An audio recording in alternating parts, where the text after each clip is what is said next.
Welcome to this week's reading. Today we're doing Chapter 7 of Immortal Love. And hopefully it doesn't take 2 videos to do like it did with Chapter 6, but I think Chapter 6 was a much bigger chapter than Chapter 7. So, and I looked through 7, it seems shorter, but we'll see. And then whatever I feel like adding at the end, I'll do that rather than bore you guys and then read. So I'll read first, then bore you guys. Okay. So today, Chapter 7 from Immortal Love, written by Lynnsey Carrigan, a.k.a. me. Myself and I.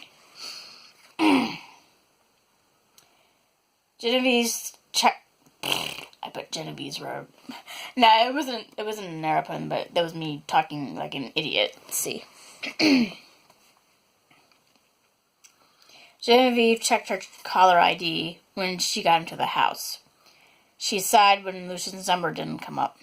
She hadn't heard from Lucian since last Monday after their second date. It made her worried that she did something since he was behaving so strangely when he left her house. Apparently, Lucian called Pete last Tuesday to let him know there had been a family emergency in Ireland and he had to go back home for a while. Pete had given him 3 weeks to get things settled in Ireland.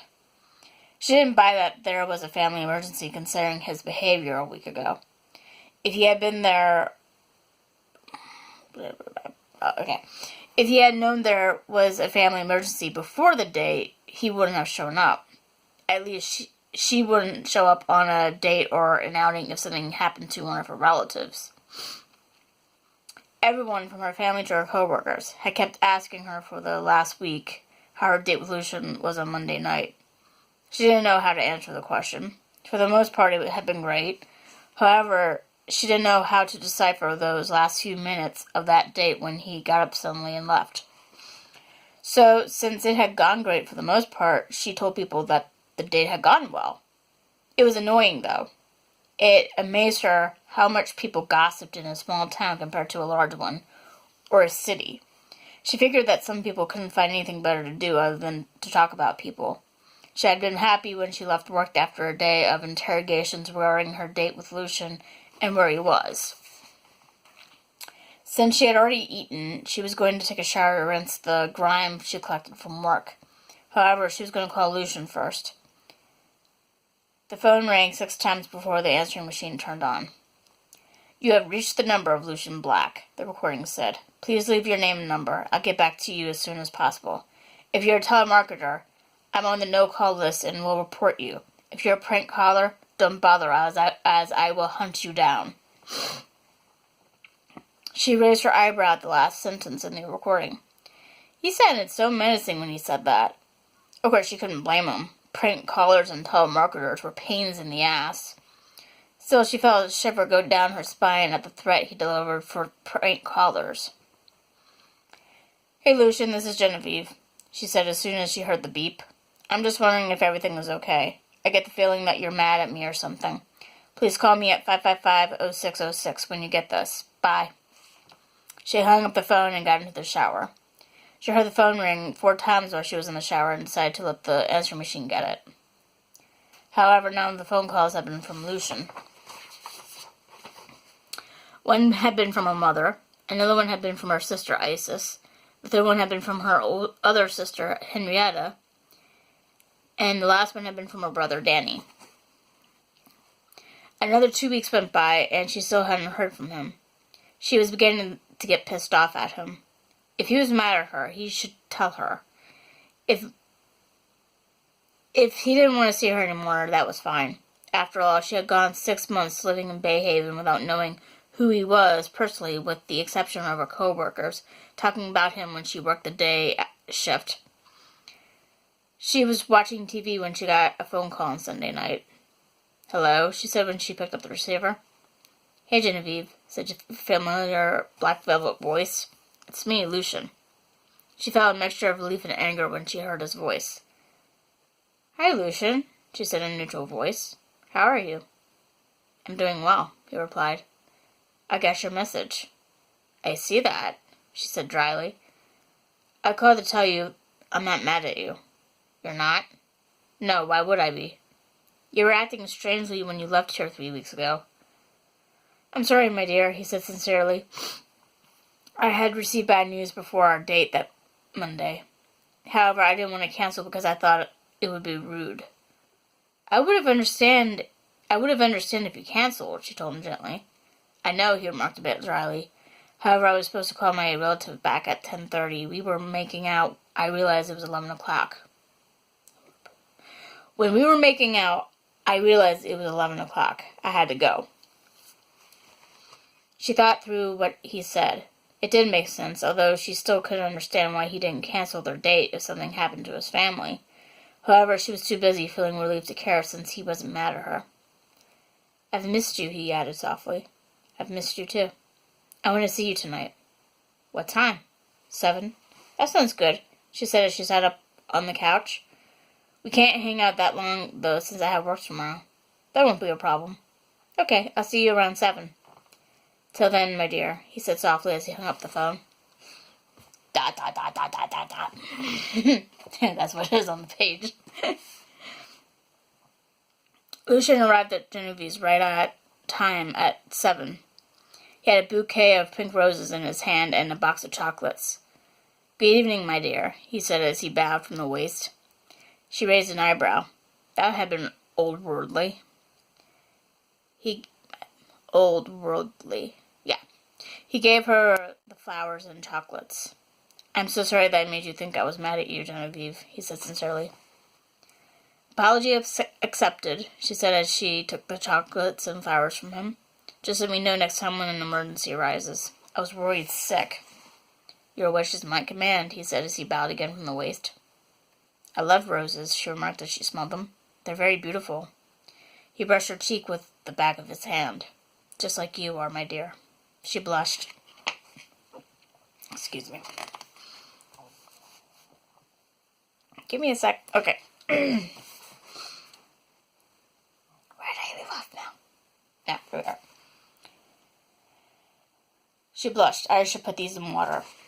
They walked to the kitchen. The smell of the food hit him like a freight train the moment he opened the kitchen door to let Genevieve in. He smelled chicken, potatoes, carrots, salt, pepper, chicken stock, and thyme. He spied the crock pot where the food was cooking. Damn, she had made them dinner.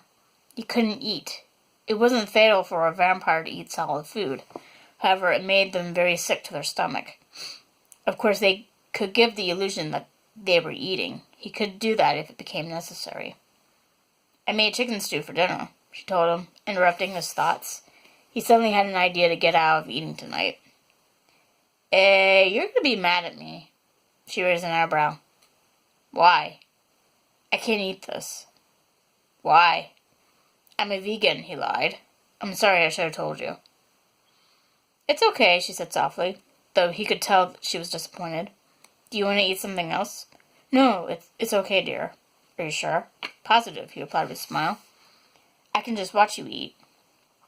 If you say so, she said as she checked on the crock pot. She tasted a spoonful of broth, and it was hot. She stuck a pick through the potatoes and carrots to see if they were cooked thoroughly. She put a meat thermometer into the pieces of chicken to see if they had been cooked all the way through. She smiled, pleased that the stew was done. And that she hadn't burned anything.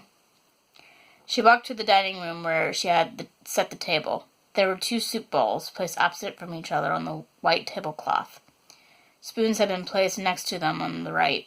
The wine glasses had been placed to the upper right of the bowls. Red napkins lay on the bowl's left. There was a bottle of red wine in the middle of the table with a can of Coke next to it. He felt a pang of guilt as she removed both bowl and spoon from the table. He sat down in the chair with just the wine glass in front of him. He watched her as she put away one of the bowls and the spoon. She wore a sad expression on her face as she filled her bowl with savory stew, but she was extremely angry at him on the inside. First, he makes me feel like I pissed him off when he left my house 3 weeks ago, she thought angrily as she filled the soup bowl. Then he doesn't tell me he's leaving town for 3 weeks because there was some family emergency. Now he doesn't want to eat the meal that I successfully prepared without burning it because he's a vegan.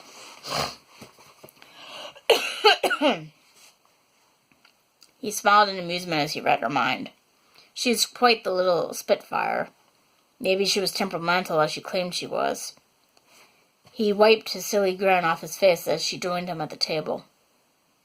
I'm really sorry I didn't tell you I was a vegan, he said sincerely as she put a spoonful of stew in her mouth. It's okay, she mumbled after she swallowed. It's just that I'm always cautious. It's just it's just that. And I didn't put that there. Oh well. Try again. It's just that I'm always cautious because I don't know how someone is going to react when they find out I'm vegan. I don't care what kind of diet you have, Lucian, she said to him firmly. The only time I do mine is if someone tries to force their diet on me. She had another spoonful of soup. That's a respectful position, he remarked. How's the stew?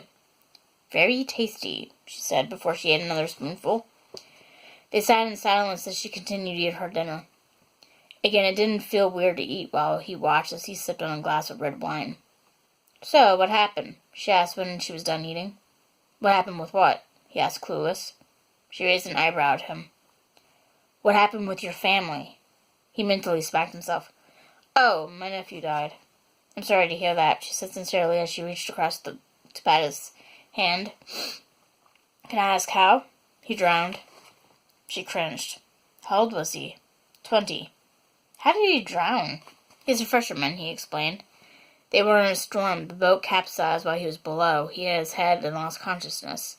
He drowned when the boat sank. That's horrible. It is, he agreed, somber. The amazing part is that he wasn't exactly lying about the details of his nephew's death. It had actually happened. The only difference was that it happened 1,000 years ago. She got up and took her bowl, with the spoon in it, to the kitchen sink. She got out the white wine since the red wine was already on the table. Would you like to go to the living room? She asked him. He smiled. Sure. They went to the living room.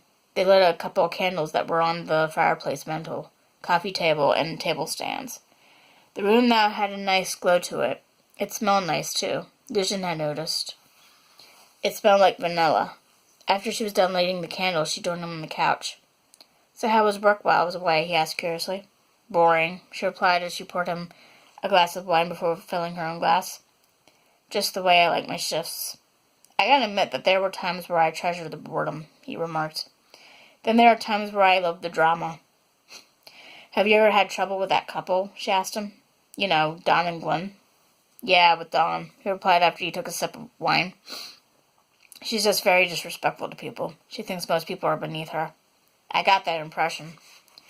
I actually feel sorry for Glenn, he remarked. I think he's a good lad. I think he deserves someone better than her. I don't understand why people stay together when they don't like each other. Most likely for comfort, he guessed. Maybe it's to have someone to have control over. If I was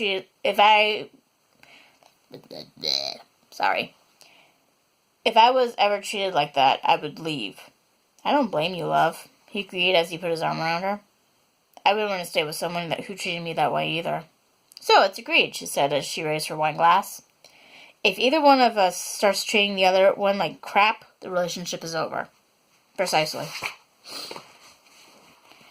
They toasted each other and took a big sip from their wine glasses. He was already done with his glass and pouring himself another. If I had consumed that amount of wine already, I would be gone, she remarked. He raised an eyebrow at her inquiry. Gone? Yeah, you know, very drunk. Oh, he chuckled. Yeah, I can see that. You must be a cheap date when it comes to going out to bars and clubs. Pretty much, she agreed. It doesn't take a lot for me to get drunk. My friends' brothers and sisters are jealous because it takes a lot for them to get that drunk. So tell me more about your brothers and sisters. I have 2 brothers and 2 sisters. Are they younger or older than you? All of them are older than me, she replied with a grimace. Danny, who was best friends with my husband, is my oldest brother. He works as a cop, which my husband worked as too. Were they partners? They have been off and on, she replied. I think they weren't partners around the time that my husband died. What about your other brother? Eric is 2 years older than me, she said as she put her feet underneath her to get comfortable. We've always been close, although Danny and I have been closer since the crash. Eric works in a music store. What about your sisters? Well, Isis is the one that has a partnership with my mother at the cafe we went to, she said after she took a sip of wine. Henrietta works as a nurse, and she's the oldest one out of all of us. I have 2 brothers and 2 sisters, too. Really? Yeah, he remarked. I was the middle child, though. My sisters were younger than me, and my brothers were older. She raised an eyebrow at him. Were? I mean, they are, he said, squinting his eyes. Sorry, I guess the wine is getting to me after all. That isn't a problem, she said. She took the red wine bottle and put it on the end table next to her. No more wine for me, he asked sadly. No. That's okay, he said as he gazed into her eyes. I'm thirsty for something else. She gulped. Like what? Like, he began as he drew her to him. You. Oh. He took the wine glass out of her hand and put it on the table. He wrapped his arms around her as he leaned into her with his mouth searching hers. Then he began to kiss her with all the passion he could muster. She cupped the back of his neck with her hands and returned his kisses with just as much vigor. Vigor. He gently lowered her back onto the couch. He didn't blanket her body with his, but he had been afraid to crush her since she was a small thing. So his upper half only covered hers. Things were getting hot for her, maybe a little too fast for her. Yet she missed this. She missed being held like this. She missed her mouth being wrapped this way. She missed her blood boiling as euphoria was released into her. Most of all, she missed being this wanted by someone. Her hands roamed over his back. Her hands roamed over his back as his mouth roamed over her neck. She felt him stiffen all of a sudden. Is everything okay? She asked him breathlessly. Yes, he said gruffly. She noticed he had averted his face from hers. Are you sure? She asked as he tightened his arms around her. Yes, just give me a minute.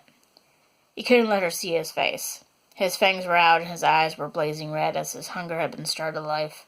Her heartbeat and pulse thundered in his ears as her blood moved throughout her veins like honey. Her blood smelled very sweet. The demon within him roared for release. It wanted him to gorge on her sweet blood. It wanted him to have sex with her until she didn't have a single clear thought in her head. It wanted him to make her his mindless slave. It wanted him to drink her life away until nothing remained except an empty shell. He shook his head mentally. He wasn't that type of vampire. He didn't take a life unless it was for self-defense. He didn't want someone who didn't have any free will. It would get tiresome and boring after a while without having a challenge to get what he wanted. Her blood, on the other hand, was very tempting. He wanted to sample her. He also wanted to have sex with her. However, he wanted to wait until she was ready to have sex with him. So the sex would be put aside for now. Yet drinking her blood remained an option. Her jugular was right beneath his face. He could see her pulse throb as blood flowed through the huge vein. He shut his eyes to block out the image, but he could still hear her pulse and her blood flow. He visualized it, and he couldn't make the hunger go away. If he left now, she would think he was angry with her again. He didn't want that. It wasn't an option to leave anymore without risking what they had between them. He enjoyed what they had. She had been hurt a lot by the crash. It was time for her to be happy, and he was going to be the one to make her happy. Jealousy suddenly became an ugly thing within him, drowning out the demon that normally controlled him. He didn't want any man to make her happy but him. While he wouldn't want to make her forget her husband, just like he wouldn't want her to make her forget about his wife, he would dull the pain of grief that she had over her husband's death. Finally, he made a decision. He brushed a few strands of hair away from her neck. He breathed heavily as he bent his head towards the side of her throat. He felt her hold her breath as he began a trail of soft kisses up and down the side of her neck. He found the spot that he preferred, and began to suck gently on that area. He gently slid his fangs into that spot. She gasped. She tried to slide at her neck because she felt a sting like a mosquito was biting her, but Lucian's arms were like iron bands around her. The pain of the sting quickly subsided, and it was placed with intense pleasure. She felt like she was being carried to the heavens. She moaned softly as her toes began to tingle, and she arched her back. Within a minute, she had an orgasm. By the time Genevieve had achieved orgasm, Lucian had already drunk his fill of blood. He didn't take too much from her. She wasn't the type of person to have for a meal. She was good for dessert, and she was very sweet. He licked his lips so not a single drop of blood escaped his taste buds. He swiped his tongue across the pinpricks he made in her neck so that they would heal up quickly. By the time he left that night, there wouldn't be any evidence of him feeding from her. He looked down on her. She was a tad bit pale. Her eyes had a dreamy expression as the orgasm had left her in a high state of pleasure. Her lips were slightly parted with a sleepy smile. The good news was that her vitals sounded fine. He smiled at her. "You have to teach me how to pleasure a person that much without having sex with them," she told him breathlessly. "I will in good time, my dear Jen," he said as he bent his head down to hers. He kissed her passionately until it was time for him to go to bed. And that ends the chapter. Yeah, it was a little long, but not as long as the last chapter was. So, we got 3 chapters left to read from Immortal Love, because I only plan to read until chapter 10 of Immortal Love, and then I was going to move on to something else to read to you guys that I'm either currently working on or that I've already finished. The only story that I've finished is a fan fiction called Decisions, which is my Saw fanfic. I have Divergent fanfic that takes place a year before Trish joins Dauntless, and 4 is mentioned in it a lot, so if you're a 4 fan, God, that was a tongue twister. If you're a fan of 4 from Divergent, you'll like that story a lot, especially since I have a lot of sex in it. And I have Between Two Worlds, my novel about my half-fae. Then I have Title X, which is... The plot is partially based on a true story, but the characters are not real. It's like a thriller. And then there's Title Y, which is going to be my Incubus story. So, but I haven't really done too much with that one yet. So I'll start reading one of them as soon as I'm done reading the last 3 chapters of Immortal Love, unless you want me to continue a little bit.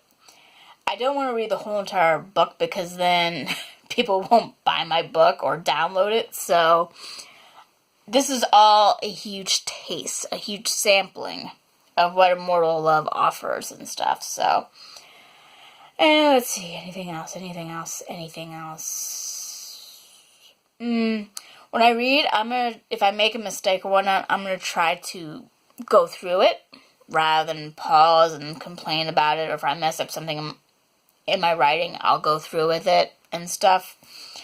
So, because I kind of get the feeling that may annoy people when I do that, and it stops the flow of a story, and it may hinder people's enjoyment of the story, so I'm going to start doing that. But anyway, whatever you want me to read next, let me know, and I'll get back to you guys later. Goodbye to you all, and to those you love. Bye-bye.